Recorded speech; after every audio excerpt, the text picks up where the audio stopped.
Ben oui, il y a un très beau séminaire.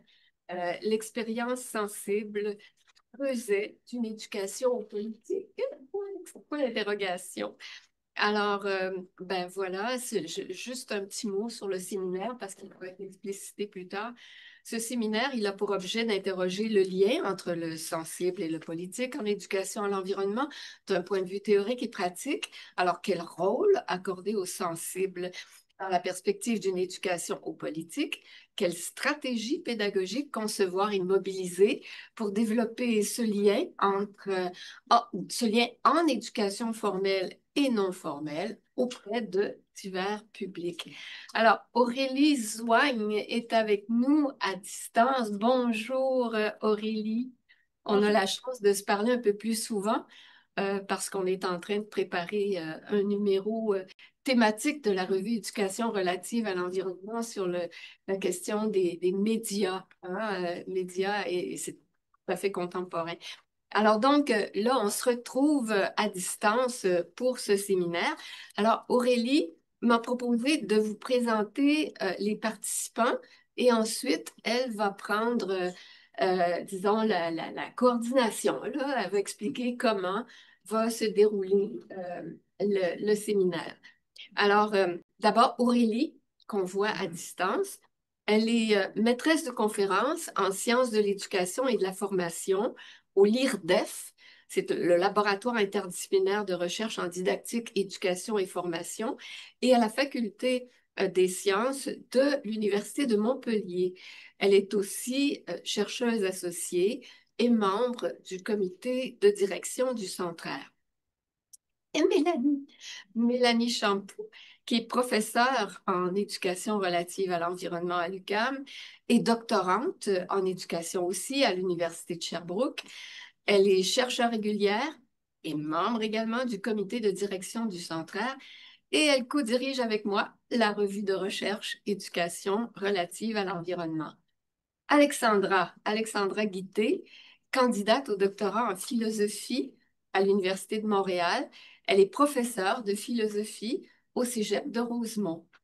Et Maxime Fecteau, dont j'ai eu le plaisir de lire certains textes, il est doctorant en études littéraires à l'UQAM.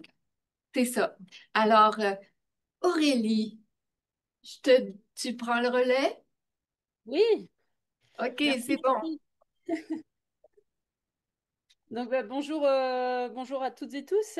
Alors, j'ai la mission de vous présenter comment nous avons pensé ce séminaire.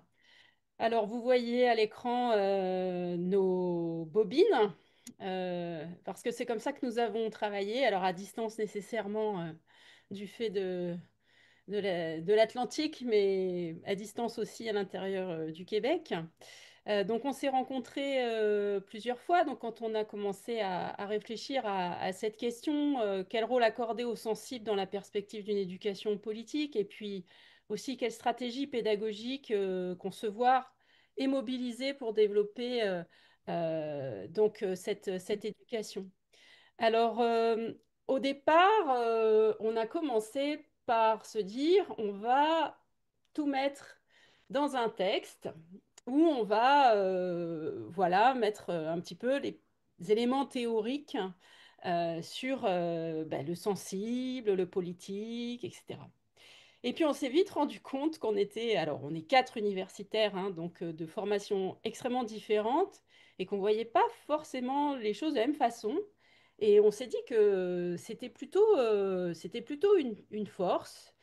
Et du coup, on a essayé de réfléchir en commun ce lien entre approche sensible et politique, d'une manière vraiment où on a décidé qu'on allait articuler les deux, y compris dans la manière dont on allait penser ce séminaire. Et on le pense, alors c'est une question qu'on essaye de penser ensemble parce que dans certains autres universitaires considèrent que il est possible que en fait il y ait l'éducation aux politiques d'un côté et de l'autre côté l'éducation aux sensibles. C'est-à-dire qu'en fait le sensible, l'esthétique, etc., on serait dans une sorte de sensiblerie et il n'y aurait pas en fait de dimension critique ou que en fait, ça affaiblirait possiblement cette question politique. Donc nous, c'est pas du tout ce qu'on pense, pas du tout ce qu'on voudrait défendre. Donc on voudrait aussi réfléchir avec vous. Donc après cette tentative de mise en forme et de mise en texte très formalisée, donc qui a été une de nos premières étapes de pensée, donc on s'est dit en fait et aussi en interaction avec les membres du comité organisateur du séminaire qu'on allait vous donner un texte à partir duquel on pourrait réfléchir. Donc vous l'avez eu et vous avez constaté peut-être que ce texte était très nominatif, c'est-à-dire que nous avions des questions et des citations, puisque c'est ça que vous avez eu. Et c'est ça que nous avons décidé de faire et qui va être ce séminaire, en fait, c'est un peu la poursuite de l'exemplier que vous avez eu. C'est que on allait, on prend le parti de réincorporer l'expérience sensible dans la conception même du séminaire. Et donc, on le pense comme un processus de, bah voilà, de co-construction de ces deux éléments, finalement, la pensée, le sensible, etc. Et puis aussi avec vous. Et donc, ce qu'on s'est dit, c'est que on allait faire des narrations d'expériences que nous avons vécues en tant qu'éduqués ou en tant qu'éducateurs ou éducatrices qui nous ont interpellés sur la dimension sensible ou esthétique en éducation. Ça, c'est le premier point. Et puis, on s'est dit qu'on allait s'appuyer sur des références théoriques qui nous ont permis d'engager une réflexion sur les liens entre les dimensions sensibles et politiques en éducation. Et puis, on s'est dit qu'on allait faire le choix d'en garder un ou une. Et c'est ça que vous avez eu dans l'exemplier. Et à partir de ce récit et à partir euh, de ces, de ces citations, et à partir de définitions que nous vous donnerons, tous ces éléments et puis les questions qu'on va poser au fur et à mesure. Alors peut-être qu'on ne répondra pas à toutes les questions, mais l'idée c'est quand même de ratisser large et puis là de poser quelque chose, en fait de commencer un chantier, on pourrait le dire. Eh bien, on va discuter collectivement. Donc, au préalable, comment ça va se dérouler là? Et je vais bientôt laisser la parole. Donc, nous allons faire une présentation à quatre voix. Donc, Alexandra va nous donner des éléments de problématisation et théoriser, donc qui renvoie quand même à notre texte, quand même qui donne des éléments qui nous ont permis d'établir un fil rouge. Et puis ensuite, nous allons passer à chacun de nos récits. Donc, ce sont des récits personnels, donc je l'ai dit en tant qu'éduqué ou éducateur, éducatrice. Et là, nous allons croiser nous avons rédigé ce texte et nous avons décidé que ce ne serait pas nous qui allions le dire. Alors ça, c'est une idée de Mélanie qui a émergé là, très récemment en s'appuyant sur des théories en fait plus orientées vers la considération, vers le care, et donc de se mettre à la place de l'autre. Donc, en premier lieu, donc Mélanie va parler pour Maxime. Ensuite, Alexandra parlera pour moi. Elle lira mon texte. Ensuite, je lirai le texte d'Alexandra. Et enfin, Maxime lira le texte de Mélanie. Puis, nous reviendrons à deux définitions, donc celle que nous vous proposons, qui est mise au travail. C'est vraiment ça qui est important, c'est que c'est un chantier et donc c'est mis au travail. Donc, la définition de sensible qui sera redonnée par Mélanie, et puis la définition de politique qui sera discutée par Maxime. Donc voilà comment nous allons procéder. Donc je laisse la parole eh bien, à Alexandra, comme je l'ai annoncé. Alors, pour vous parler de la problématique qui est un peu sous-jacente à notre réflexion, voilà. Et il y a beaucoup d'échos avec la présentation de M. Deneau tout à l'heure. Vraiment, c'est comme si on s'était un peu communiqué par d'autres voix ou enfin on touche quelque chose qui est similaire. On est nombreux, nombreuses à sentir que la crise écologique qu'on traverse ou la crise socio-écologique qu'on traverse, c'est pas simplement une accumulation de problèmes extérieurs. Elle semble mettre à jour quelque chose de plus profond, peut-être plus souterrain, une crise de nos manières d'habiter le monde de penser et aussi de le sentir et de le ressentir. Alors, les questions environnementales sont souvent présentées comme une crise de ressources, d'émissions, de biodiversité dans des données factuelles. Mais à y regarder de plus près, ce rapport semble aussi réveiller ou révéler plutôt, l'un ou l'autre, une faille plus intime, plus ancienne, une crise de nos manières même d'être au monde.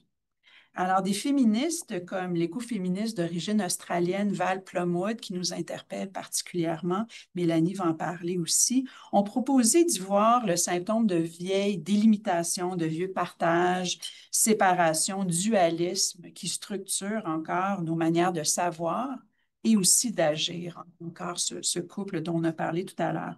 La nature d'un côté, la culture de l'autre, le corps d'un côté, l'esprit de l'autre, les émotions d'un côté et la raison de l'autre. Alors, on va essayer de voir comment est-ce qu'on travaille, comment est-ce qu'on conçoit ces deux univers.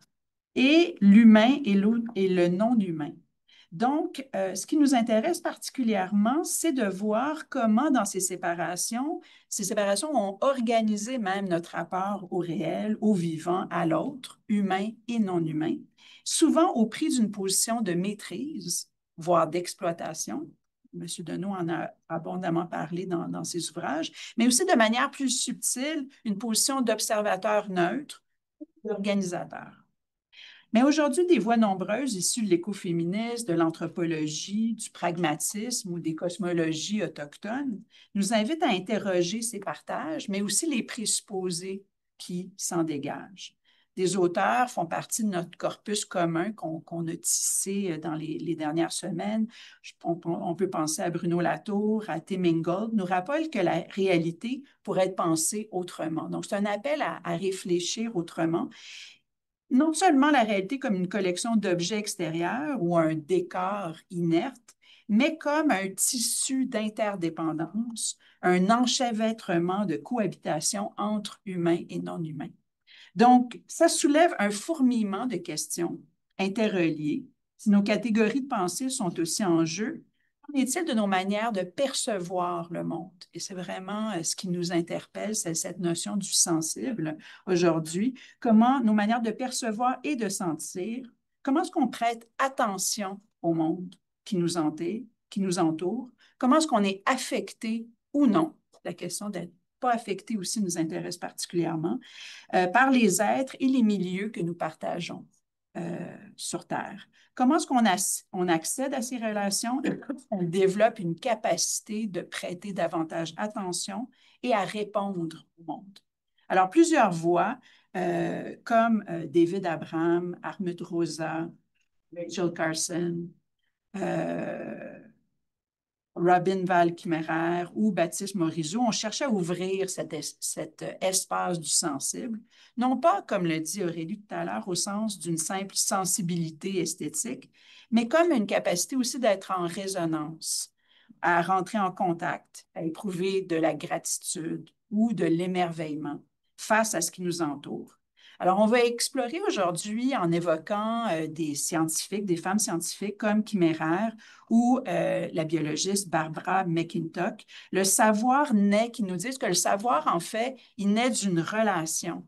Une relation qui est fine, une relation qui est patiente, qui est habitée. Cette idée d'habiter la pensée nous interpelle. L'émerveillement et la connaissance peuvent se nourrir.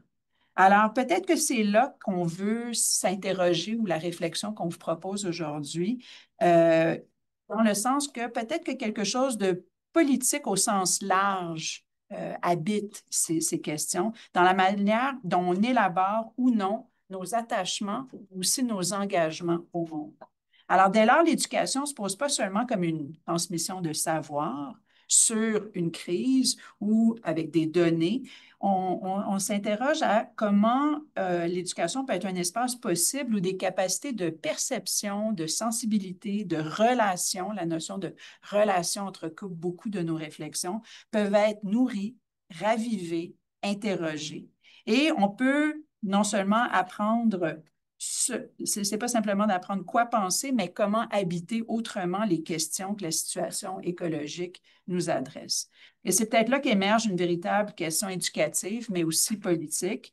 car si on suit des auteurs comme Félix Guattari ou Biesta, l'éducation peut être pensée pas seulement comme une transmission de savoir, mais comme un travail patient, je mets vraiment de l'emphase sur la notion de la patience, de formation des subjectivités écologiques, des manières d'être et de percevoir ajustées aux interdépendances du monde vivant.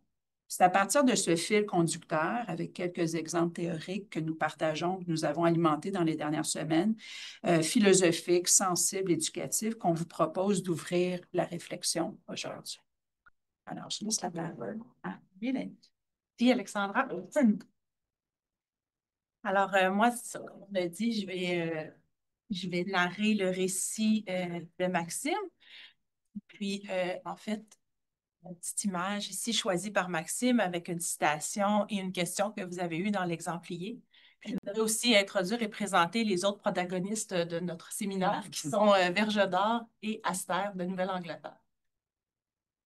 Alors,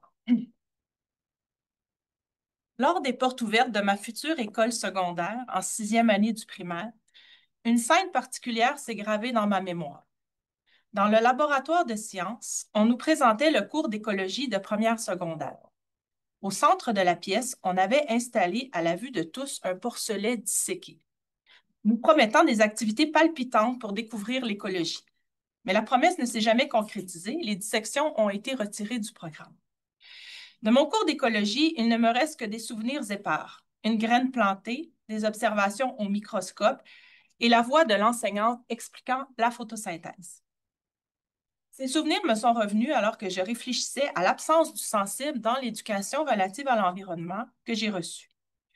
Ce n'est qu'en lisant Robin Wall Kimmerer que j'ai compris que mon éducation au sensible s'était produite ailleurs sans même que j'en aie conscience.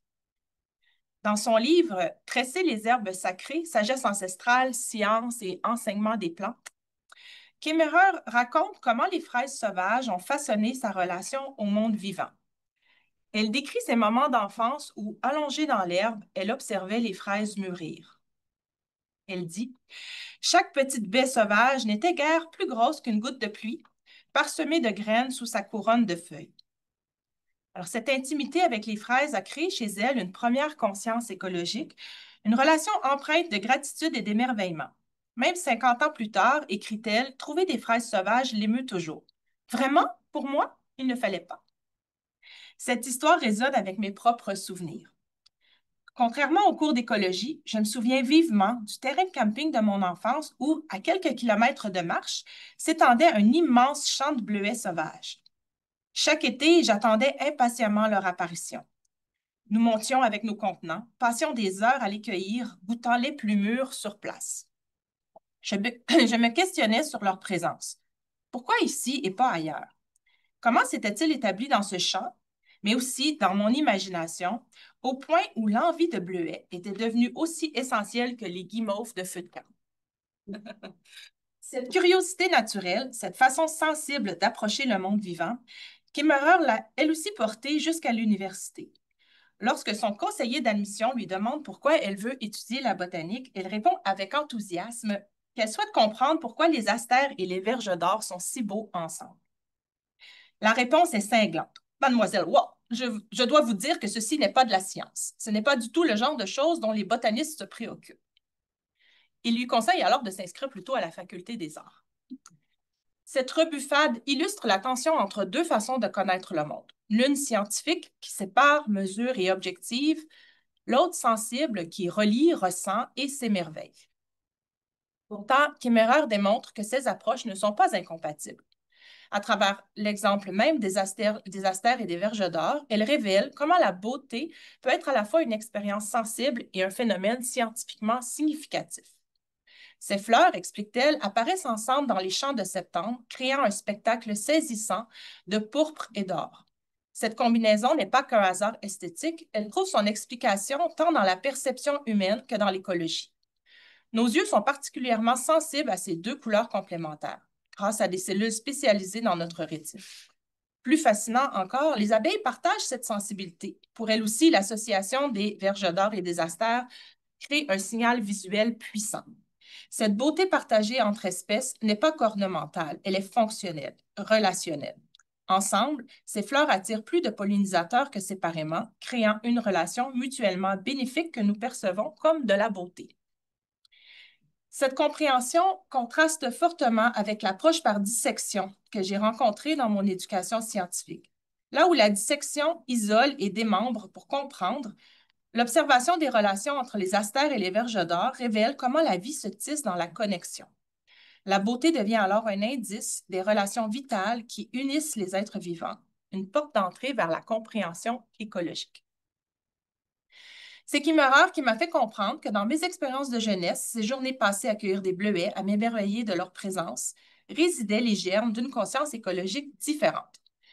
Dans ma relation avec ces fruits, dans ma curiosité pour leur existence, se trouvait une occasion manquée, celle d'une éducation écologique sensible qui m'aurait permis de comprendre les relations complexes qui permettent aux bleuets de croître, de nous nourrir et de participer à la vie de tout un écosystème.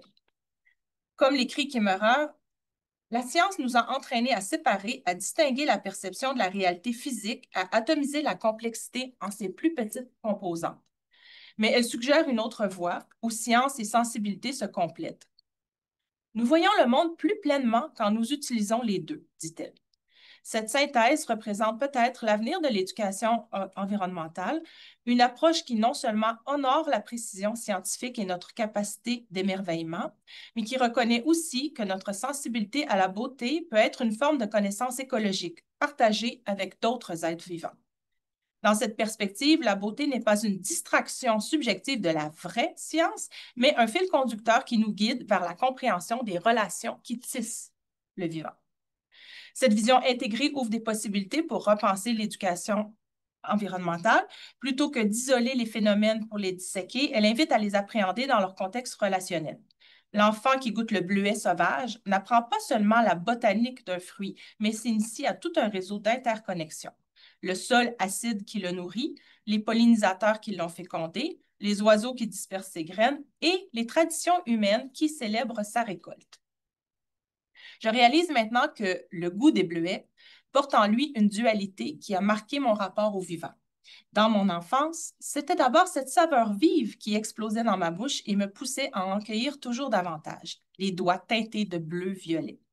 Mais c'était aussi le début d'un autre goût, celui de comprendre, de questionner, de chercher à saisir comment ces petites sphères parfaites pouvaient exister là, devant moi, année après année. Aujourd'hui, ces deux désirs se rejoignent, savourer et connaître, dans un même élan qui me relie au monde. Je crois que c'est précisément cette confluence entre le plaisir sensoriel et la soif de comprendre qui manquait à mon éducation environnementale formelle et qui pourrait transformer notre façon d'enseigner la relation au vivant. Cette approche sensible n'abandonne pas la rigueur scientifique, elle l'enrichit. Comme le montre Kimmerer avec les astères et les verges d'or, c'est précisément la compréhension biologique qui révèle la profondeur de la beauté perçue. L'émerveillement devient alors une porte d'entrée vers la connaissance plutôt qu'une expérience parallèle.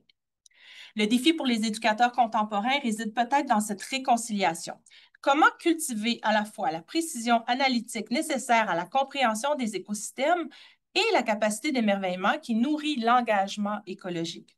À l'heure où la crise écologique exige des transformations profondes de nos relations vivantes, cette éducation qui tisse le sensible et le scientifique pourrait être notre meilleur allié. Car en définitive, ce que pointe Kimmerer, c'est que la connaissance véritable du monde ne se limite pas à l'accumulation de faits, mais s'enracine dans une relation sentie, vécue et réciproque avec le vivant. Une relation où l'émerveillement n'est pas un luxe, mais le fondement même d'une conscience écologique. Merci, Maxime. Merci, Alexandre.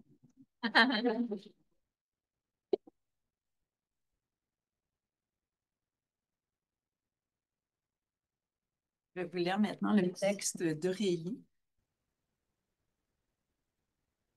J'ai été formée par l'Université française dans la perspective de réussir 2 concours pour devenir enseignante au collège et au lycée public. C'est ainsi que j'ai obtenu le certificat d'aptitude au professorat de l'enseignement du second degré en fin de maîtrise, puis l'agrégation de sciences de la vie et de la terre. Dans cette formation disciplinaire, j'ai éprouvé beaucoup de plaisir à accumuler des savoirs scientifiques dans une libido scientie, vécue depuis l'enfance. Du collège à l'université, j'ai pris autant de plaisir à comprendre la formation des arcs-en-ciel ou les grands cycles géochimiques que le nom des plantes ou la physiologie. Je n'ai jamais fait une grande différence entre mon désir d'apprendre et la connaissance qui me nourrissait. Par plus de connaissances, appelant plus de désir d'apprendre encore. Mon rapport au savoir est construit, jusqu'à aujourd'hui encore, par autant de sensibilité, d'affectivité que de cognition. Lorsque j'ai commencé à enseigner les sciences de la vie et de la Terre, SVT, de la vie et de la Terre, à Paris, dans des classes de collège très hétérogènes socialement, sans aucune formation, puisque la préparation à l'agrégation ne comportait pas de versant pédagogique, je me suis trouvée confrontée à deux problématiques. D'une part, à des élèves dont les apports au savoir étaient très différents du mien. Pas de plaisir évident à prendre, voire même un certain rejet de l'école en tant que lieu des savoirs légitimes, à l'exclusion de tous les autres, les leurs par exemple. D'autre part, à des programmes disciplinaires que je devais faire passer, dans lesquels de nombreux savoirs scientifiques étaient assez éloignés de leur expérience quotidienne. Encore plus lorsque je suis arrivée au lycée, les sciences de la vie et de la Terre, fille des sciences dites naturelles, n'en portaient presque plus trace. Les échelles étudiées, des cellules aux plaques lithosphériques en passant par l'ADN incluent peu, à l'exception des problématiques de santé du corps humain, celles à portée de vie. L'accent de l'enseignement se porte sur les mécanismes régulateurs, les communications moléculaires, l'acculturation à une démarche rationnelle de la présupposée construction linéaire et universelle des savoirs, ce qu'on appelle en parenthèse la démarche naturalisée ou érique. Rapidement, je me suis émue auprès de mes élèves lorsqu'ils et elles ne connaissaient pas le nom des arbres ou des oiseaux de la cour, tout en étant impuissante à faire changer ce constat. Je continuais à être l'agente que l'Éducation nationale attendait de moi, transmettre, faire travailler et progresser mes élèves, évaluer, classer, orienter. Cela se passait malgré tout même plutôt bien. Un matin très tôt, lors d'un cours de lycée, mes élèves étaient en activité lorsque j'aperçois un arc-en-ciel magnifique en train de se former au-dessus de la cour. J'ai alors stoppé net les activités en cours pour inciter mes élèves à observer et à s'émerveiller de cette apparition impromptue. Je rencontrais pourtant un écho mitigé. De fait, il y avait quelque chose d'absolument dissonant, une effraction sensible en plein milieu d'un moment d'étude rationnelle. Une invitation curieuse, alors que l'habitus était à l'obéissance cognitive. J'ai alors pris totalement conscience de la formation dichotomique à laquelle je participais. On ne mélange pas le sensible et le cognitif en cours des sciences de la vie et de la Terre. J'avais été d'autant plus aveuglée à cet état de fait par la congruence ontologique de mon rapport au savoir. Je crois d'ailleurs que nombre d'enseignants qui sont passionnés par leur discipline le sont, tout en participant à la construction culturelle du dualisme raison-affect au sein même des situations d'enseignement-apprentissage qu'ils et elles élaborent pour répondre aux prescriptions institutionnelles et aux examens. Pour autant, je n'avais aucune conscience de la dimension politique de cette effraction, et de ce détournement de regard vers l'ici et le maintenant, vers ce qui m'émouvait, car également en mesure d'en expliquer la genèse, en l'occurrence la diffraction des gouttes d'eau en suspension. Lorsque j'ai repris mes études en doctorat, j'ai été amenée à me pencher sur le curriculum prescrit de l'éducation au développement durable, comme la manifestation d'une politique éducative orientée vers la maîtrise et la gestion de l'environnement. En tant qu'enseignante, cet aspect m'avait totalement échappé. Je commençais alors à entrevoir que des relations autres à notre environnement pouvaient se construire par l'éducation, en particulier dans leurs aspects éthiques, anthropocentrisme versus écocentrisme, mais sans que celle-ci ne s'exprime dans les curricula actuels. J'étais cependant assez loin de relier cette éthique à une dimension sensible, puis politique. Ce n'est qu'en tant que chercheuse en éducation que cette porte s'est ouverte par la lecture de Baptiste Morisot, Manière d'être vivant, 2020, puis Raviver les braises vivants, 2021. Après le confinement, et en parallèle de mes recherches sur la classe dehors dans un collectif, donnant une grande part à l'expérience vécue des élèves. Le lien entre sensoriel, sensible et politique m'est alors apparu comme à beaucoup d'autres, puisque telle était la force de ces textes. Cet auteur, Baptiste Morisot, se focalise sur nos relations au vivant et fustige le terme de nature qui est, selon lui, et après Descola, l'expression du dualisme nature-culture occidentale. Il insiste plus particulièrement sur le fait que les vivants autour de nous, dans les modes de pensée occidentaux, font partie d'un décor, que nous ne les entendons pas, ou plus, que l'expression de leur manière d'être vivant est pour nous un bruit blanc. Il enjoint alors à développer une attention à ces vivants et à développer des égards ajustés, comme l'expression d'un barbouillement moral, prenant en compte conjointement différents points de vue, le diplomate étant le garde des relations entre les vivants, de leur interdépendance et non pas un point de vue exclusif. Pour en revenir à l'origine de la crise de nos relations aux vivants, il la situe dans une crise de la sensibilité. Il existe un lien, j'ouvre la citation, il existe un lien discret mais profond entre la disparition contemporaine massive des oiseaux des champs, documentée par les études scientifiques, et la capacité d'un chant d'oiseaux urbain à faire sens dans une oreille humaine. Fin de la citation. Les signes du vivant ne font pas sens pour nous. Nous n'y voyons rien, nous n'y sommes pas sensibles, nous n'y prêtons pas attention.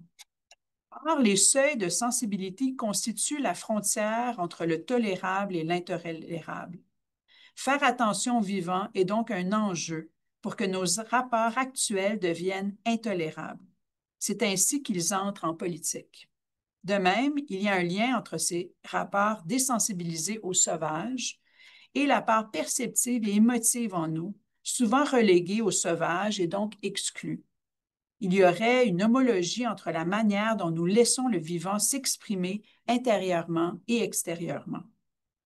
Ouverture de la citation, on peut avancer l'hypothèse que les relations mises en avant avec le vivant, hors de nous, constituent des modèles à l'origine des relations avec le vivant en nous, la vie émotionnelle sauvage.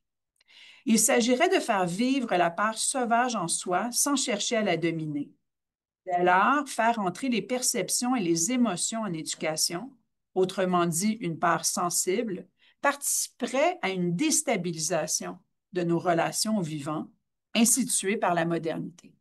En cela, elle contribue à fonder une autre politique avec les autres vivants humains et non humains. Baptiste Morisot ne dit pas comment la part non biotique de notre environnement, comme les arcs-en-ciel, peut être incorporée dans ces regards ajustés. Un chantier, donc, reste ouvert.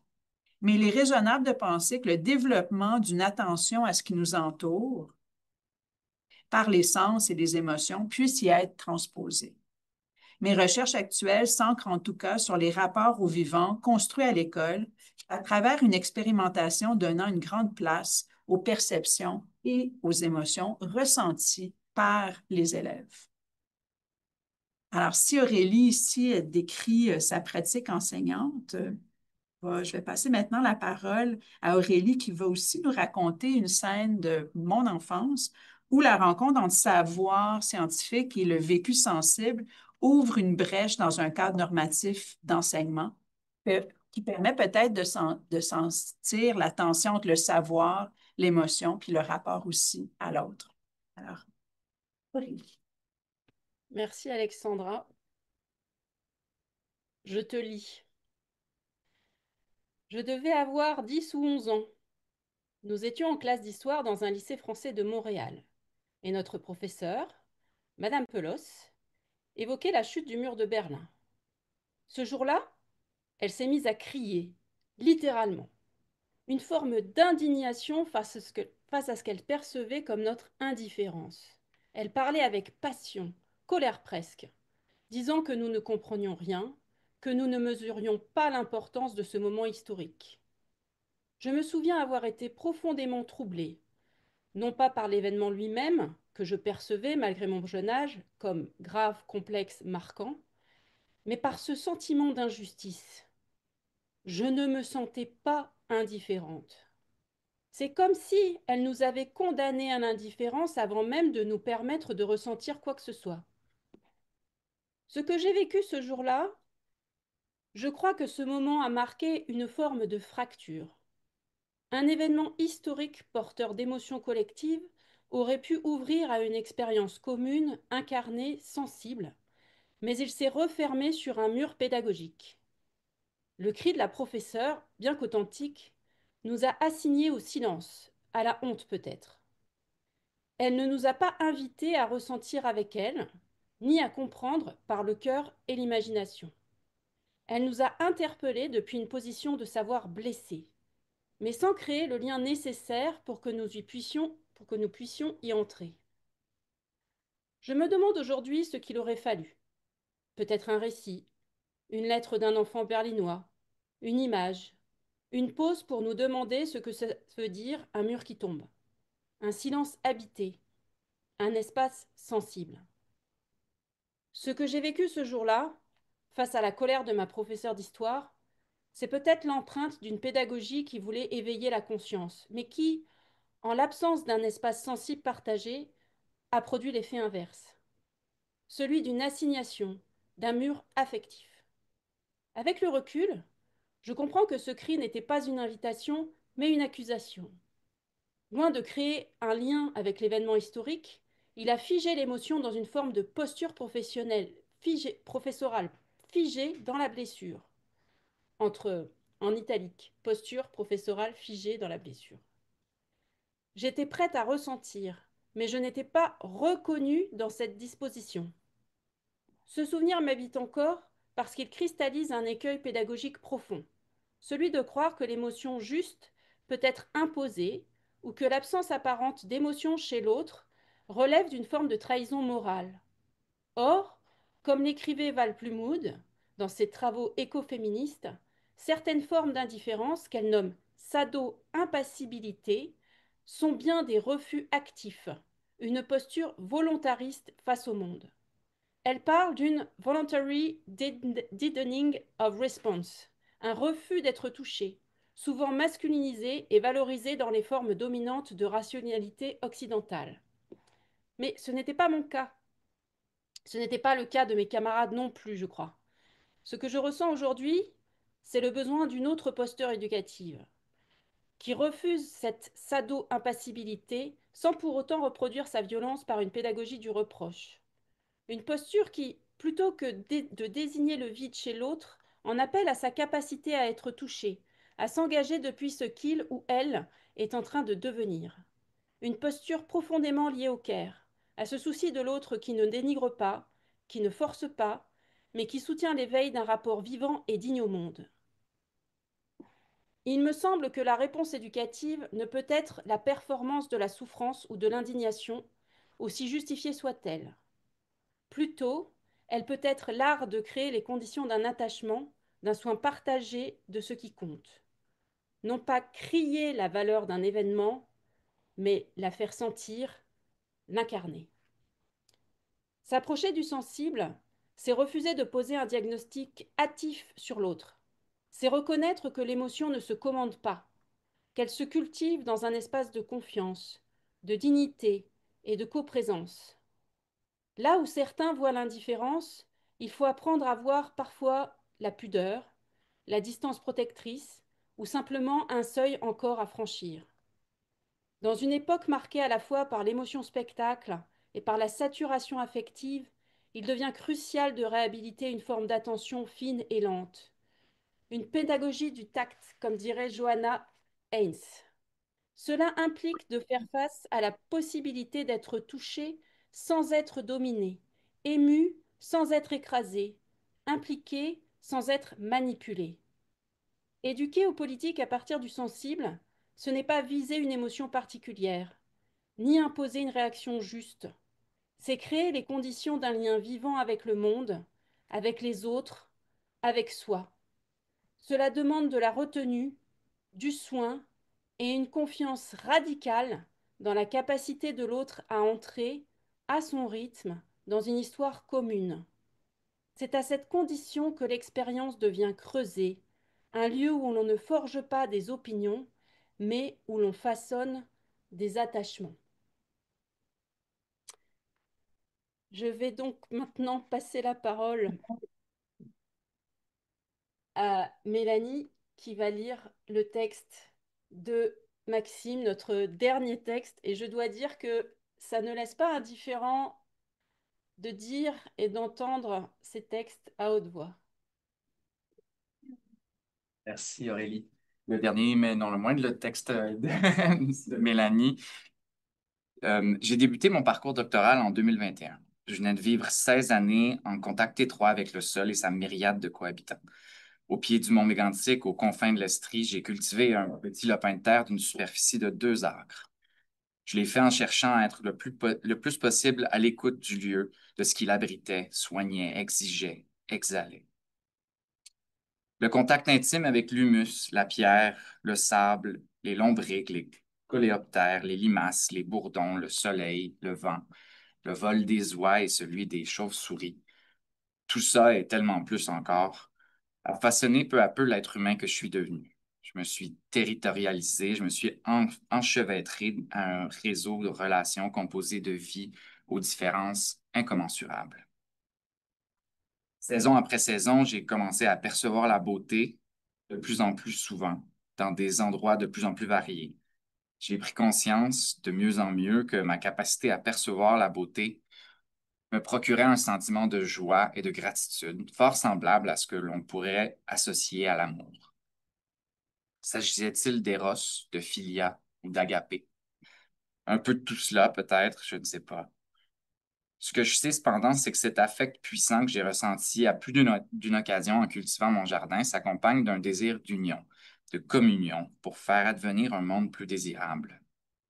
Dans Salvation, Black People and Love, Bell Hooks écrit « L'amour est fondamentalement politique. Notre révolution la plus profonde viendra lorsque nous comprendrons cette vérité. » C'est pour me donner des moyens concrets de réaliser ce désir que je me suis engagé dans des études de 3e cycle. Je voulais mieux comprendre le monde et me comprendre moi-même dans ce monde. J'avais l'intuition profonde que la sensibilité que j'avais développée à travers mes années de jardinage constituait un noyau fertile à partir duquel je pourrais construire des savoirs scientifiques. À la fin de ma première année d'études, j'avais rédigé une version préliminaire du chapitre de ma thèse qui exposait une problématique. Mon directeur m'invita à venir témoigner de mon expérience de problématisation aux personnes étudiantes inscrites au séminaire de recherche qu'il enseignait au doctorat en éducation.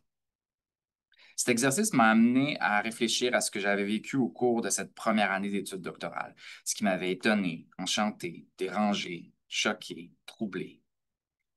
J'ai alors pris conscience de la violence associée au processus d'acculturation au monde scientifique.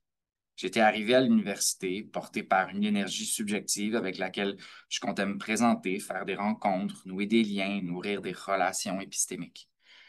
En y réfléchissant bien, je réalisais que mon intégration au monde académique avait pris la forme d'un chemin parcouru de tensions identitaires et épistémologiques interreliées. J'arrivais chargé de mon univers personnel de signification partagée dans l'intimité, la familiarité et la singularité de mon être au monde.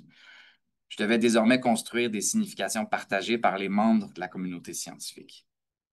J'arrivais avec mes manières d'apprendre, de comprendre, de chercher des réponses, des manières développées au fil d'expériences vécues dans des contextes variés. Je devais adopter une démarche scientifique. J'arrivais aussi avec ma façon toute particulière d'exprimer mes questionnements, mes doutes, mes incertitudes, mes valeurs, mes désirs, mes aspirations et mes savoirs. Je devais apprendre à m'exprimer selon les canons de la recherche scientifique. Mon malaise était grand. Je me sentais amputé d'une part importante de mon identité, mais il me restait à comprendre de quelle part exactement il s'agissait et pourquoi on refusait de l'accueillir. Dans mon travail de recherche, j'étudie les implications écologiques des schèmes de pensée dualistes propres aux sociétés modernes occidentales, soit l'hyper-séparation entre nature et culture, raison et émotion, sujet et objet, etc. La philosophe écoféministe Val Plumwood, qu'on découvre, a proposé une analyse remarquable de ces dualismes et leurs conséquences mortifères pour le maintien des systèmes de support de la vie. Elle en a également montré l'irrationalité.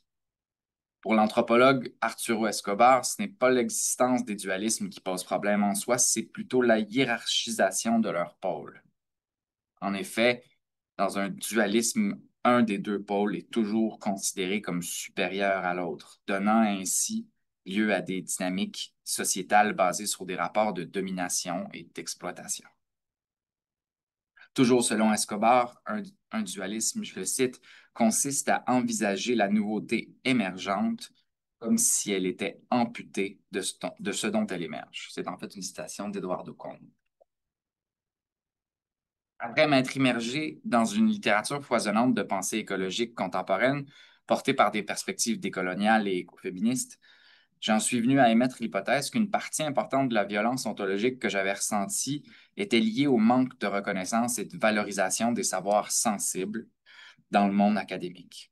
Ce qui relève de la sensibilité est souvent compris comme subjectif et donc peu légitime pour la construction de savoirs objectifs.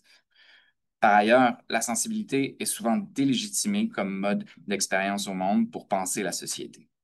Dans la conception populaire, ce qui est sensible est personnel et donc inadéquat pour le politique. En adoptant une posture décoloniale et écoféministe, je cherche aujourd'hui à développer des approches et des stratégies pédagogiques qui pourraient participer à une meilleure reconnaissance, valorisation et approfondissement de la dimension sensible de l'être au monde.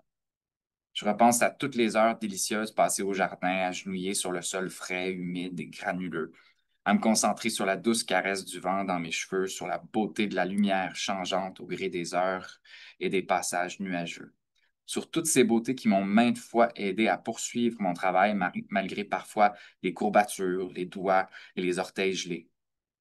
Je me souviens que mes sens étaient mes alliés pour entrer en participation avec le monde. Grâce à mes sens, je percevais les puissances animées au jardin et je pouvais répondre à leurs interpellations.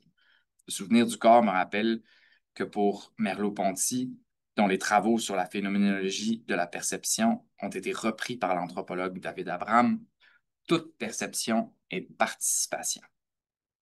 Ainsi, la dimension sensible de l'être au monde est indispensable à sa participation mondaine. Le sensible est pré-institutionnel du politique. Cette intime conviction que j'ai retrouvée dans les pensées et les œuvres de plusieurs femmes botanistes pédagogues comme Robin Wall Kimmerer ou Marcel Gouraud. Leur manière d'envisager l'étude et l'enseignement de la botanique par le prisme de la beauté en convoquant au service de la construction de savoir l'émerveillement, la poésie, la tension, la rêverie, les signes, la voie littéraire et narrative permet de saisir ce qu'on ne peut vraiment comprendre et s'engager en faveur du bien commun si on ne sait pas apprécier de manière sensible ce qui fait la beauté des diverses formes de vie sur Terre.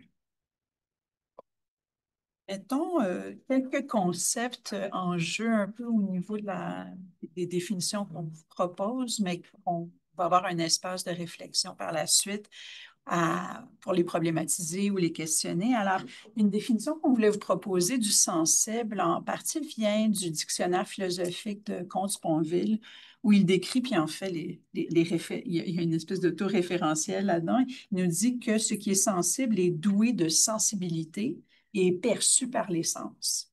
Mais en fait, il nous explique aussi que depuis Platon, on oppose, et je pense que vous avez dû percevoir dans notre intervention aujourd'hui jusqu'à présent cette notion de dualisme, d'opposition. Depuis Platon, on a souvent opposé le monde sensible, perçu par les sens, donc plus douteux, moins fiable, au monde de l'intelligible, le monde de la pensée, le monde de la rationalité, le monde plus pur du logos.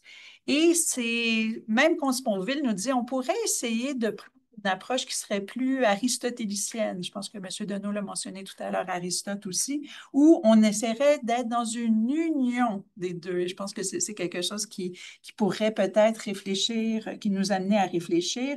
Et c'est comme ça qu'on avait envie de vous proposer une définition du sensible qui serait une dimension qui serait plus incarnée, plus perceptive, plus relationnelle et moins dans cette opposition, mais aussi une manière d'habiter le monde.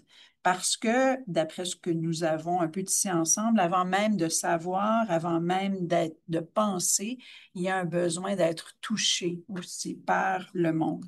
touché par ce qu'il donne à percevoir, mais aussi touché par le fait même d'exister. Alors ici, dans notre définition, le sensible ne serait pas juste la captation du stimuli, mais aussi une réciprocité. Le monde vient à nous et nous nous ouvrons à lui. Voir, c'est aussi être vu, la notion d'un mouvement. Toucher, c'est aussi d'être touché. C'est cette qualité de participation, comme l'évoquait Merleau-Ponty, avec la chair du monde, qui fait du sensible bien plus qu'une affaire de sensation. Ça devient un lieu possible de rencontre, de relation et peut-être d'éveil à une éthique du vivant. Alors, c'est la proposition de définition qu'on vous suggère aujourd'hui. Puis je laisse la parole à Maxime pour le politique, nos deux thèmes. Oui. De ce que tu viens d'introduire, je pense qu'on peut certainement reprendre la définition ouverte de Lucie Sauvé de ce matin. C'est, si je me trompe pas, s'occuper collectivement de ce qui nous concerne tous. Puis d'une certaine, c'est bien ça? Oui. Et d'une certaine manière, l'accent est sur le fait de s'occuper tous les mots que vous retrouvez dans le premier paragraphe, disons, peuvent pointer vers cette idée-là. Mais je ferai peut-être un petit détour rapidement en écoutant passionnément Alain ce matin. Je réfléchissais parce que c'est facile dans ce contexte-là de célébrer l'apport de l'art qui viendrait, disons, changer les imaginaires. Je réfléchissais au livre d'Amitav Ghosh, qui est un écrivain indo-américain qui a publié Le Grand Dérangement en 2016, si je ne me trompe pas. Et puis j'essayais disons, de comprendre notre incapacité parfois à notre aliénation par rapport à notre propre état psychique, disons, de comprendre notre angoisse ou même de la nommer. C'est ce que Gauche appelle le grand dérangement. Puis, en fait, il pointe le rôle de nos représentations dans le maintien de ce dérangement-là. Le roman, pour utiliser, disons, un exemple fort, le roman réaliste qui apparaît au 19e siècle, qui devient celui qui est censé nous parler du monde le plus concrètement et qui relègue l'environnement naturel et l'écologie à l'arrière-plan au profit d'une histoire qui tourne autour d'un monde petit bourgeois avec des personnages humains. On peut penser à Madame Bovary, par exemple, qui se passe, où tout tourne autour de ces personnages-là. Et donc, on perd l'aspect sensible des organismes vivants qui sont autour.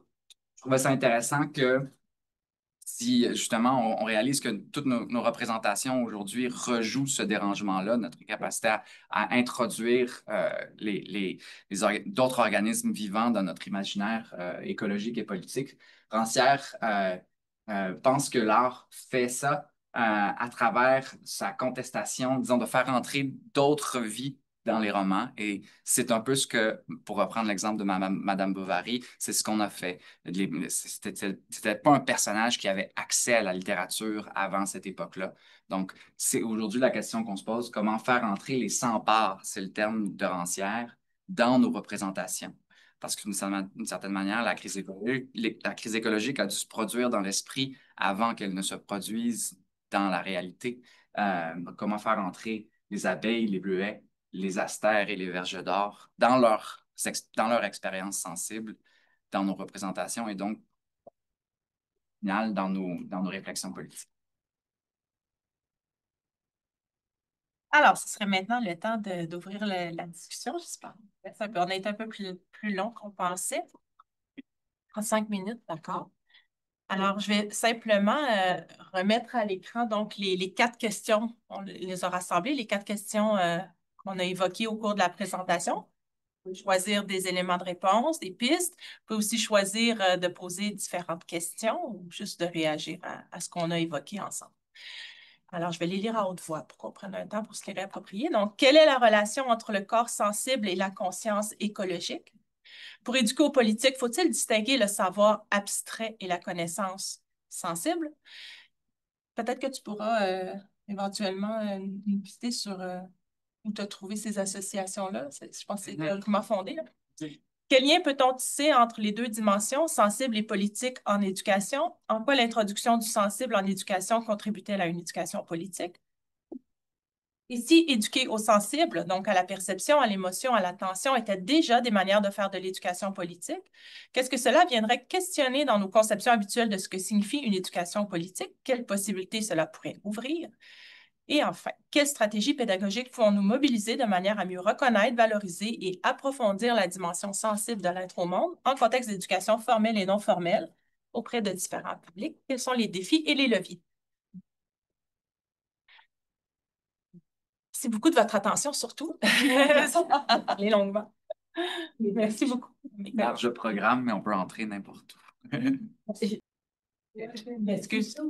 En tant qu'enseignante, alors, je suis complètement d'accord avec le fait de dire que l'expérience sensible est un préalable, en tout cas une condition nécessaire à l'éducation, aux politiques. Moi, ce qui me vient en tête, et je suis désolée parce que c'est un peu tragique de le dire comme ça, mais c'est qu'entre guillemets, il y a des enfants qui sont moins sensibles que d'autres. Comment est-ce qu'on résout un peu comment on résout ce problème, c'est-à-dire que on doit mobiliser quand même une grande partie des gens si on veut habiter le vivant de façon plus soutenable, et en même temps, on est confronté au fait qu'il y a des gens qui finalement ne réagissent pas de façon très sensible quand on va dans la nature, etc. Enfin, je sais pas, tout ça présuppose que tout le monde a une grande sensibilité finalement, ce qui malheureusement pour des raisons parfois juste économiques, etc., peut-être parce que la nature humaine est différente d'une personne à l'autre, mais les expériences sensibles n'ont pas le même écho auprès de tout le monde. Donc comment est-ce qu'on fait ça en tant qu'enseignant et qu'éducateur? Je sais pas si ça, vous comprenez ma question. Oui, merci. Peut-être qu'on peut en prendre plusieurs, oui. Ça brasse beaucoup de choses chez moi parce que j'ai eu la chance d'écrire un petit guide pour le scolaire qui s'appelle La nature et moi, où je décrivais comme les sens et le sensible, la base de l'enracinement dans le monde qui nous entoure chez les enfants de 0 à 5 ans. Et pour moi, c'est essentiel qu'il y ait un contact avec la nature, que ce soit les bleuets ou les fleurs ou les insectes. Et malheureusement, on voit de plus en plus d'enfants qui n'ont pas cet enracinement, qui n'ont pas la possibilité d'avoir cet enracinement-là avec... c'est plus que la nature, c'est l'environnement humain, c'est l'environnement vivant, c'est aussi ce qui nous relie, le chi des Chinois, ce qui est l'essence vitale de l'être humain et de la vie, en fin de compte. Et moi, ma question, elle va vers ce qui empêche ce lien-là, c'est-à-dire tout ce qui est les écrans de nos jours, tout ce qui fait écran, tout ce qui bloque, comment on peut arriver à débrancher un enfant pour le réenraciner dans ce qu'il vit aujourd'hui, parce que je crois que c'est éminemment politique. Une autre main levée, oui.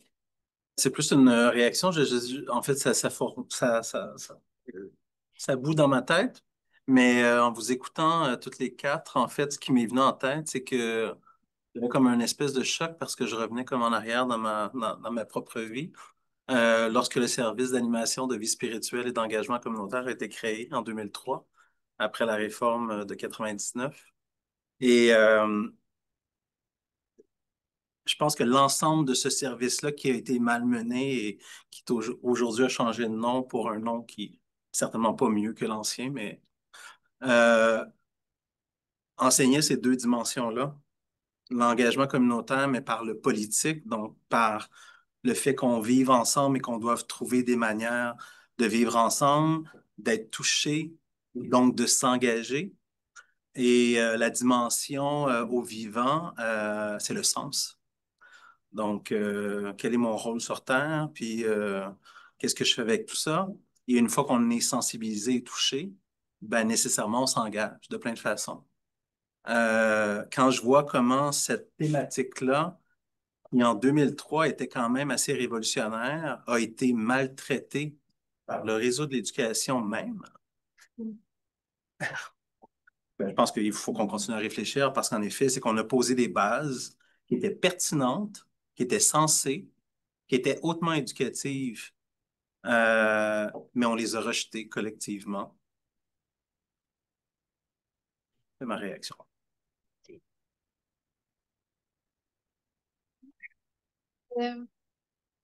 Bonjour, je m'appelle Camille, je suis étudiante en écoéducation par la nature. Puis moi, de tout ce qui ressort aujourd'hui, ma réponse, c'est ben, il faut aller vers l'écoéducation par la nature.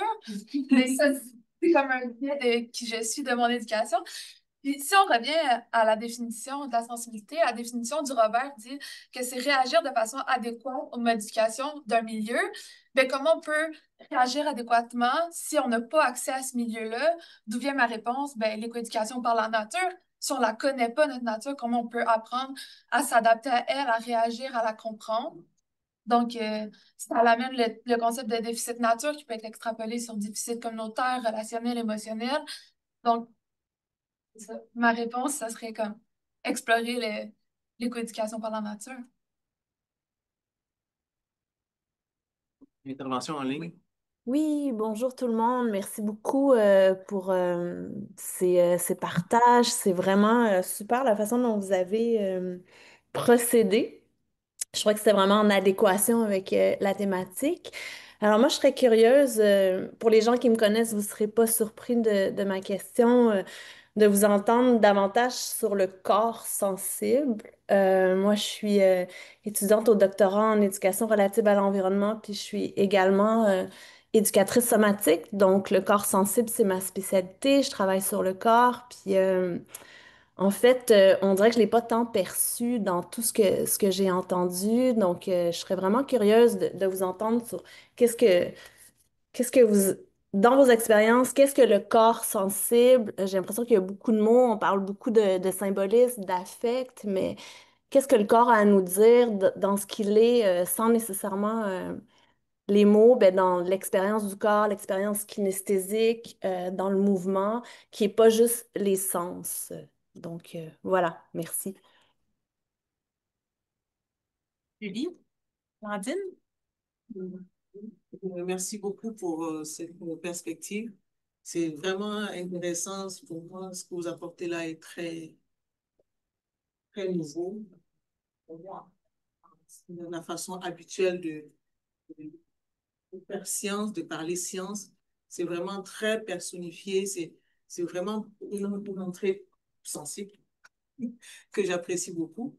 Et du coup, de mon expérience de sensibilisation à l'environnement, je pense qu'on souvent on oublie de demander aux gens d'enquêter sur leur propre cheminement vers leur intérêt pour l'environnement.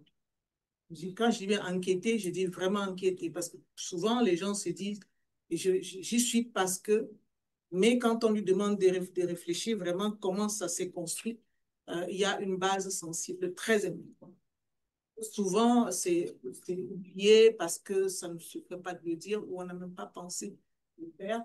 Et je me dis, au lieu de l'enseigner, ce serait bien de demander aux gens d'enquêter sur leur propre processus et après qu'ils échangent sur sur leur cheminement pour ne pas aussi créer des modèles de sensibilité, sinon on va se retrouver tous sensibles sans même l'être en fait.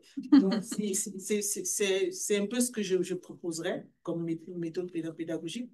Et je trouve aussi quelque chose de très, très dommage en éducation relative à l'environnement, c'est qu'il n'y ait pas d'espace où l'on peut vivre pendant une semaine en faisant attention à l'environnement. D'espace. Un peu comme les sportifs, ils ont des stades, ils ont des endroits où ils s'entraînent.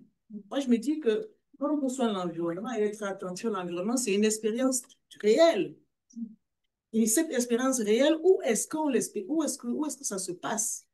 Parce qu'on vit vraiment, c'est-à-dire que du matin au soir, on dort, on se réveille, on est dans un cadre, parce qu'on fait des cures. Vraiment, de mon point de vue, je pense que créer des espaces de ce type-là permettrait vraiment aux gens de mieux se questionner, de mieux prendre soin et d'être vraiment sensible et réel. Réel, pas sensible en l'air, mais sensible en fait. Donc, merci encore.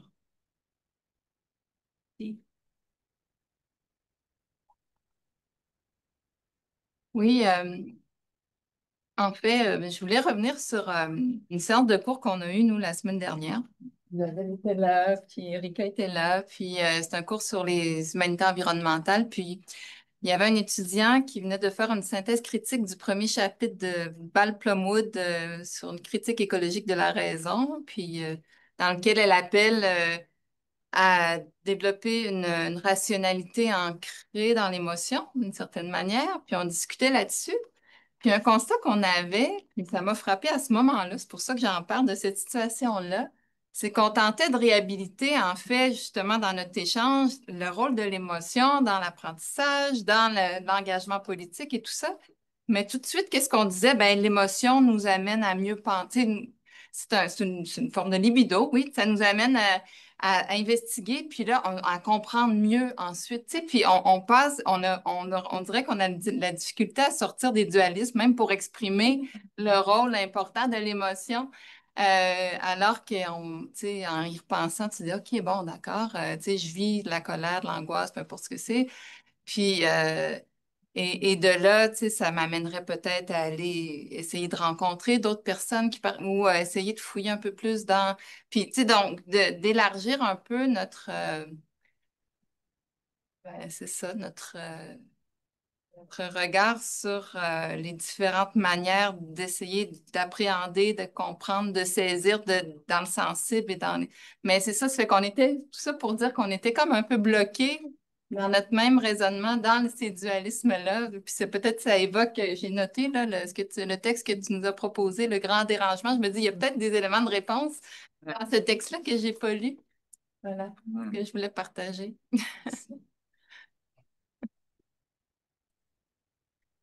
Non. Merci à vous quatre de nous avoir à la fois touchés et fait penser et fait réfléchir. Vous avez finalement atteint votre but. Je pense que nous le sommes toutes et tous ici touchés et en même temps en réflexion, en ouverture face à ces propositions.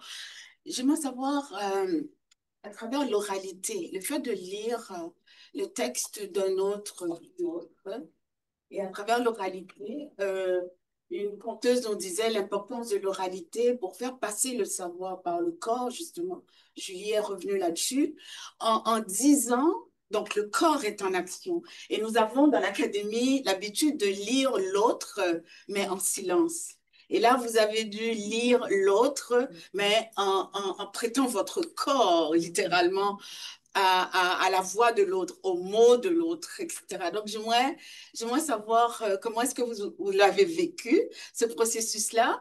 Et j'ai l'impression, en vous écoutant chacune, j'ai l'impression que cette oralité, les mots de l'autre dits dans l'oralité d'une autre personne, contribuent aussi à une forme d'éducation à la fois politique, à la fois aux politiques et j'irais même à la politique. Parce que là, j'entrevoyais à l'Assemblée nationale peut-être des partis de l'opposition en train de lire des projets de loi du gouvernement, les gouvernements en train de lire les projets de loi de l'opposition. Et peut-être que ça donnerait finalement une autre allure, une autre atmosphère dans ces assemblées. Alors voilà, j'aimerais savoir comment est-ce que vous avez vécu cela, parce que vous l'avez vécu avec tellement de passion, d'authenticité, mais pour donner voix et vie aux mots de l'autre, c'était super. Merci.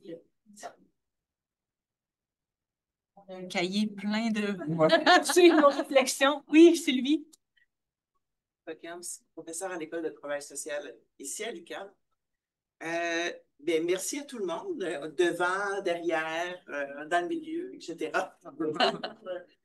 Voilà. Parce que c'est une expérience aussi collective de réflexion aujourd'hui. Premièrement, ça m'interpelle comme enseignante, aussi qui va préparer mes cours. Moi, je suis plus en action collective, méthodologie de l'action collective, travail social, etc. Et donc, je voulais vous interpeller sur cette pédagogie du tact dont vous avez effleuré, disons, l'idée. Je trouve ça intéressant.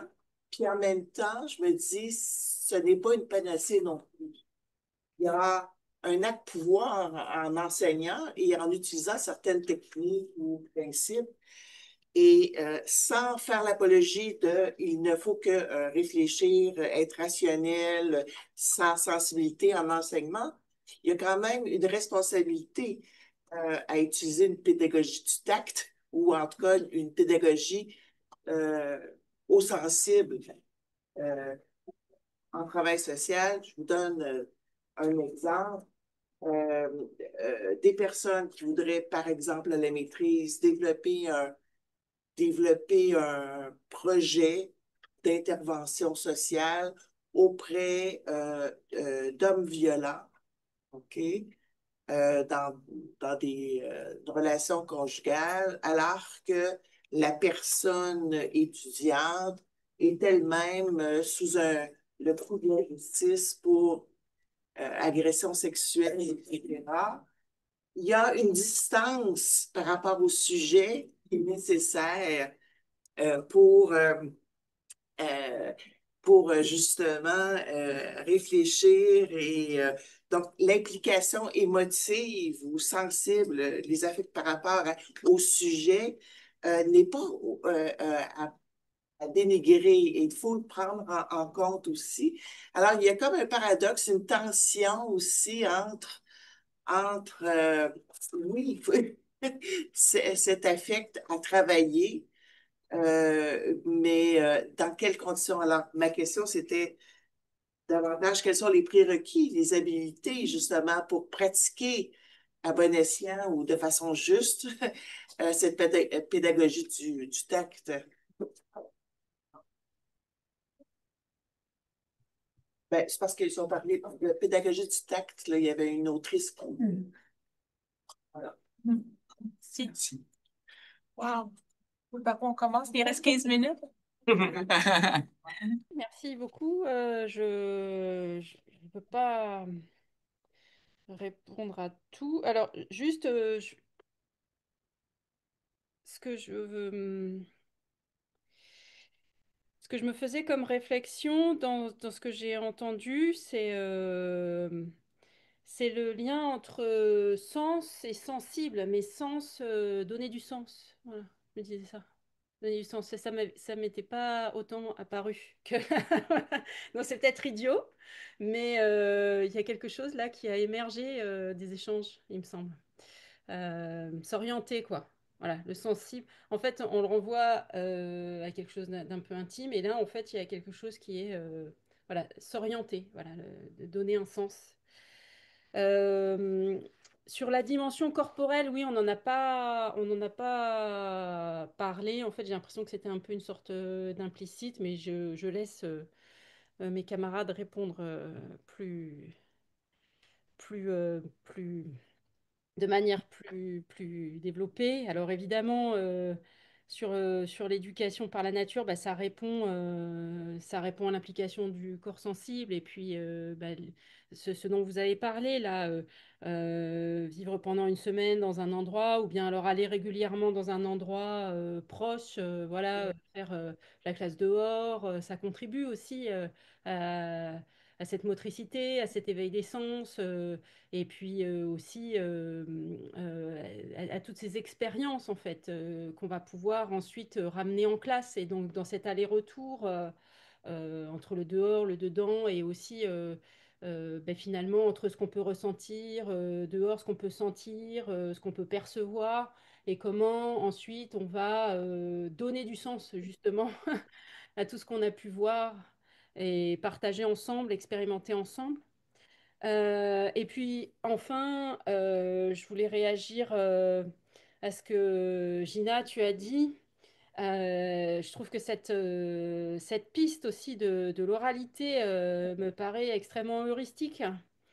Ah oui, et en faisant, ah oui, je voudrais aussi revenir sur le fait de revenir sur, de compter ses propres expériences et c'est tout ce que l'autobiographie environnementale a voulu développer, hein, du temps de Gaston Pinault, Dominique Cotreau, Dominique Bachelard, et puis là récemment il y a Dominique Cotreau avec un collectif qui a développé, qui a sorti un livre et puis qui a remis ça aussi au travail, sur l'importance en fait d'avoir un retour réflexif sur ses propres expériences avec l'environnement, de donner du sens et puis aussi de l'ancrer en fait en tant qu'éducateur hein, dans tout ce qu'on peut faire en éducation à l'environnement.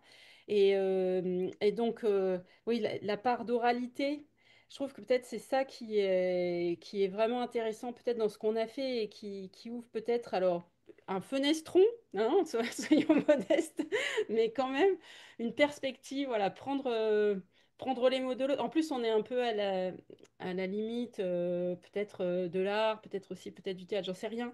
Mais le fait de dire, alors moi, ça m'a beaucoup ému, je l'ai dit tout de suite, hein, ça m'a beaucoup ému d'entendre et puis aussi de dire. Et puis en plus, ça faisait de la résonance parce que le mur de Berlin, moi je l'avais vu aussi s'écrouler à la même époque. Et je pense qu'on a à peu près le même âge.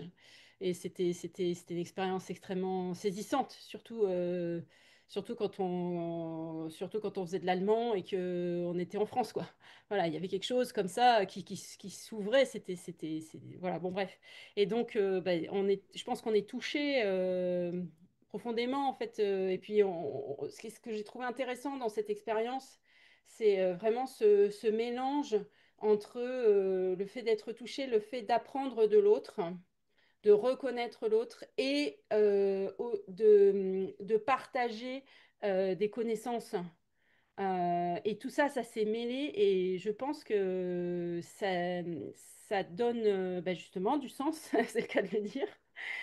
Et je pense qu'on peut-être qu'on va retenir plus de choses là de notre séminaire que peut-être, nous, et puis peut-être que vous allez peut-être retenir plus de choses de ce séminaire que peut-être si on avait fait un discours un peu plus théorique. Donc c'est peut-être aussi ça, éduquer aux politiques, avoir des espèces de formes qui donnent un peu plus d'impact à ce qu'on veut dire, à ce qu'on veut soutenir, aux idées auxquelles on croit.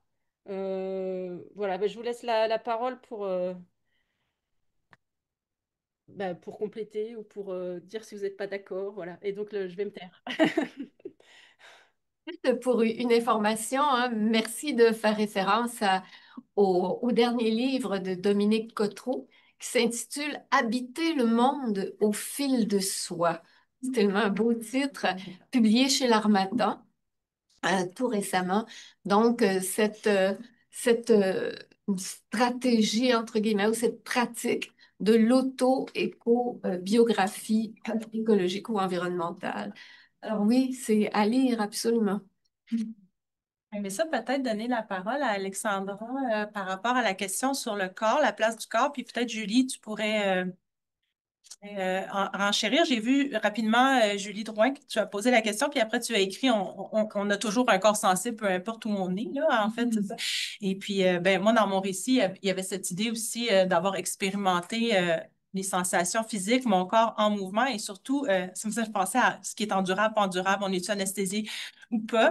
En fait, la fatigue physique, c'est souvent une question en éducation par la nature. Hein, les enfants sont habitués, ne veulent pas trop être dehors, sont fatigués rapidement, mais je pense que la fatigue physique procure, quand elle a un sens, quand elle est en reliance, une joie vraiment importante de ressentir nos limites, pas dans la performance, puis la négation de ce qu'on est, puis je vais vaincre et tout ça, mais juste comme ressentir aussi des fois des choses moins agréables dans notre corps, la fatigue musculaire, l'essoufflement et tout ça, ça fait partie aussi d'être ici et maintenant en tout temps, dehors ou à l'intérieur. Puis en fait, avec Alexandra, j'ai vécu dernièrement, la semaine passée, grâce à Nadia Baudry, qui est ici, qui a organisé un super colloque sur les liens entre nouvelles pratiques philosophiques ou dialogue philo pour enfants et éducation relative à l'environnement. En fait, on poursuivait quelque chose dans lequel on s'est tous rencontrés l'année passée autour de ça.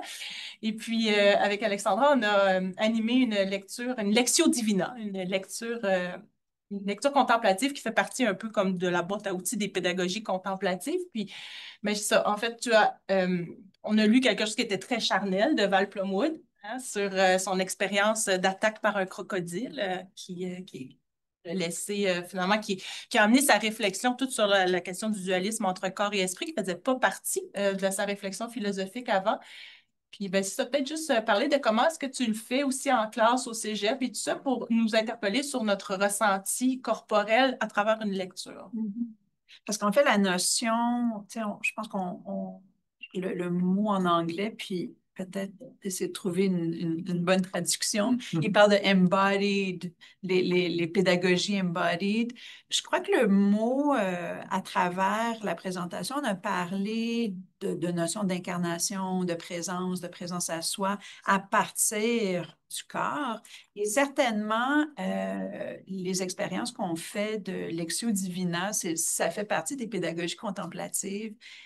C'est d'ailleurs une expérience que j'ai eue ici à l'UQAM dans le programme de présence attentive en éducation, le petit micro-programme, où en fait, ce qu'on fait, c'est qu'on prend une très courte citation. Je crois que la première fois que je l'avais fait, c'était avec une citation de Paulo Freire et sur le rôle de l'éducation. C'est quand même quelque chose qui a du croustillant, qui a du nœud, qui a un paradoxe. Et là, on fait lire cette citation par plusieurs personnes plusieurs fois. Donc, la citation se déploie. Et là, l'idée, c'est d'utiliser la citation un peu comme une approche monastique. Ça vient des lectures monastiques. La plupart des grandes traditions spirituelles avaient des relations au texte, mais à partir d'un espace de prière, de contemplation, de méditation. Donc, la citation devient un peu un prétexte ou un peu un levier pour entrer en contact avec ce qu'on ressent, ce qui se passe en nous, ce qui vit en nous, pour laisser le texte nous habiter. Donc, le corps devient vraiment un espace à conscientiser. Où est-ce que je suis en ce moment? Qu'est-ce qui se passe dans mon corps? Tout ça aussi avec délicatesse, parce qu'on est...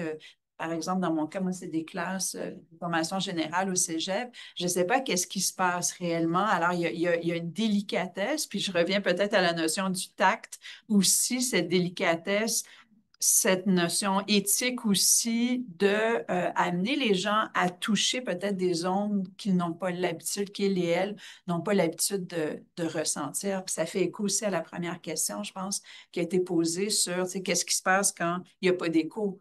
Qu'est-ce qui se passe? C'est quand même des propositions, puis on l'a tous vécu. Si on est prof, on amène des propositions, on essaye des choses. Notre classe est un peu un laboratoire.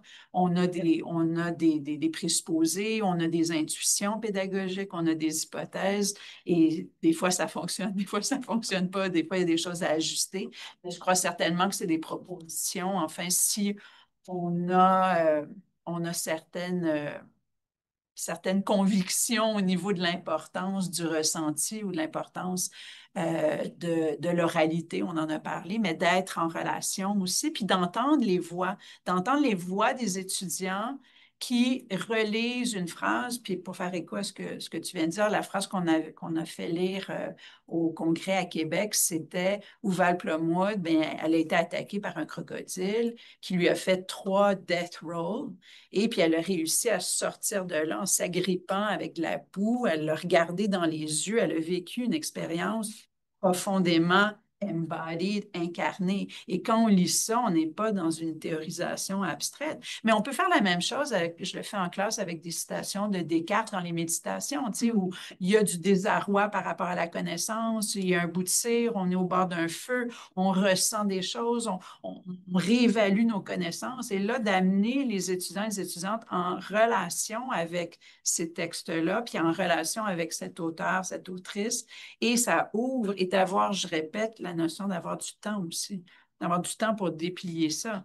En Lectio Divina, un auteur qui fait ça systématiquement dans ses cours de philosophie, lui, c'était au niveau universitaire, il avait fait une expérience où il commençait tous ses cours une demi-heure de Lectio Divina. Alors, c'est sûr qu'avec une pratique, c'est un peu comme les nouvelles pratiques philosophiques en philo pour enfants. Plus on participe à des communautés de recherche philosophique, plus on fait du dialogue philo, il y a quelque chose qui se construit dans le temps. C'est pas un one-shot deal, excusez l'anglicisme, mais il y a une idée de on le teste, on le déplie, on l'explore.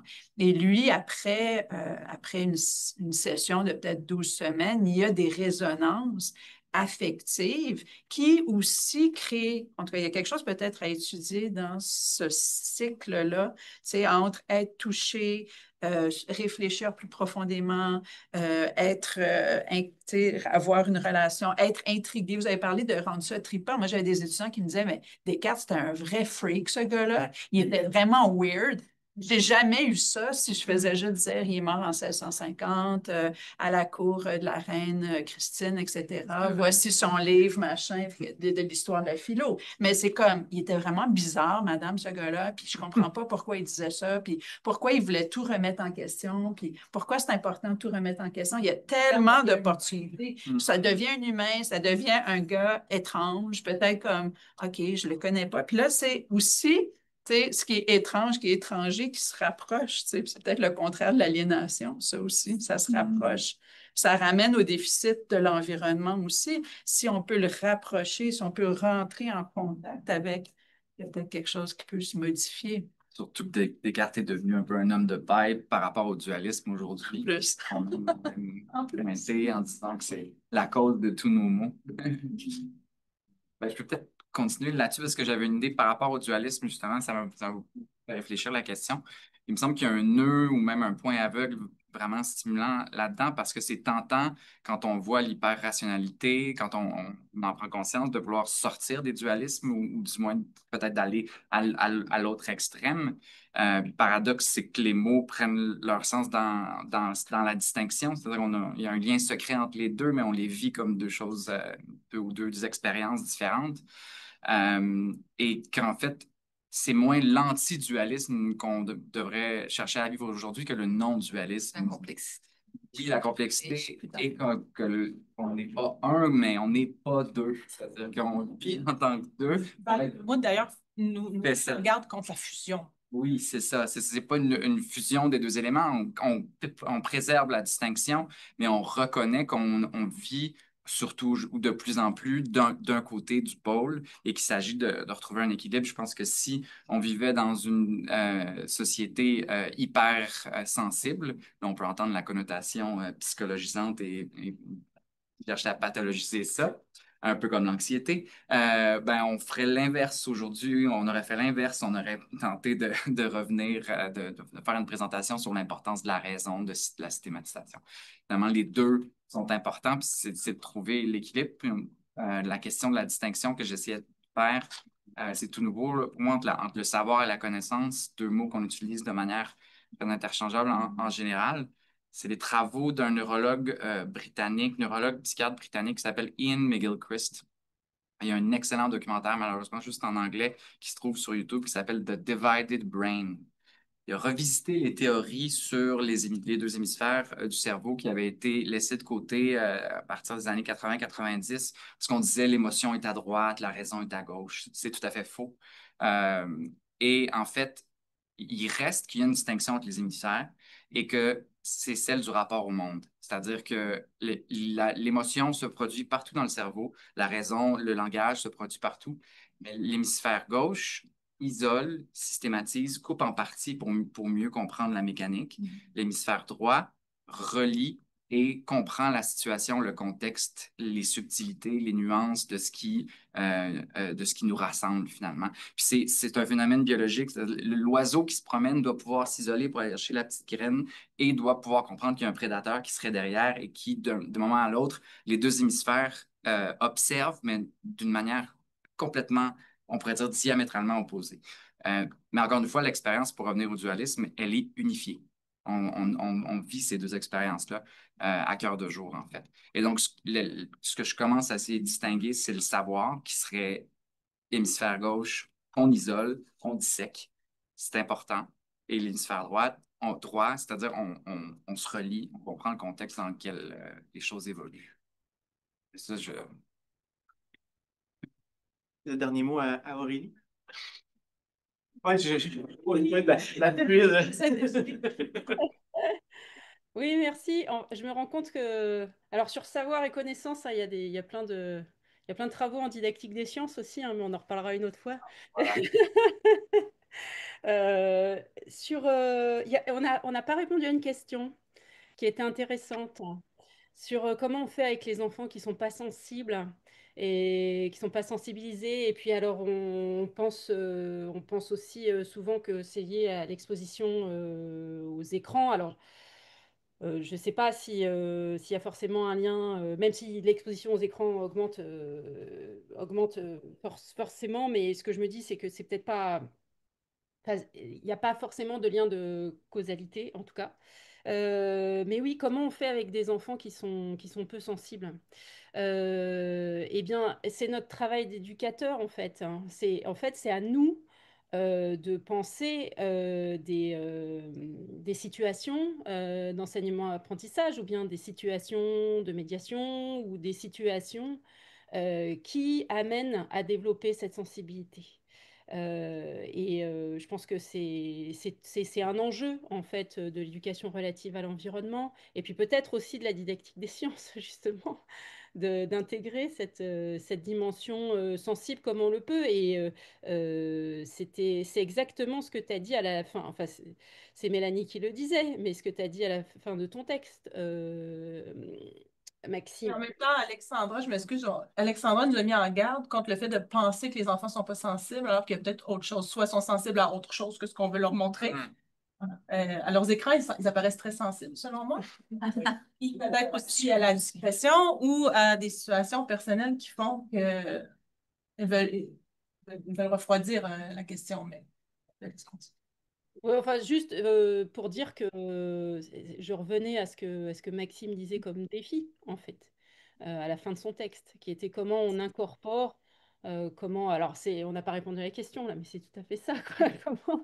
Comment on introduit voilà, du sensible, mais aussi des savoirs et aussi des valeurs, comment on construit des situations. Alors on a parlé de plein de situations, aller dehors, faire enfin, de la narration, d'oralité. Enfin, on a quand même des pistes et donc voir comment on peut les développer davantage et les défendre. Et les défendre parce que j'entends aussi ce qu'a dit le collègue québécois là, quand il a dit que en fait, ça avait été mal pris par la communauté éducative elle-même. Et je pense qu'effectivement, un courant en France, on pourrait dire un courant très esprit critique ou très justement neurosciences pourrait dire bah oui, il faut penser contre soi-même, mais bon, l'émotion, ça brouille la manière de penser, donc faut absolument voilà, avoir une espèce de rectitude de la pensée et essayer de se situer par rapport à ça.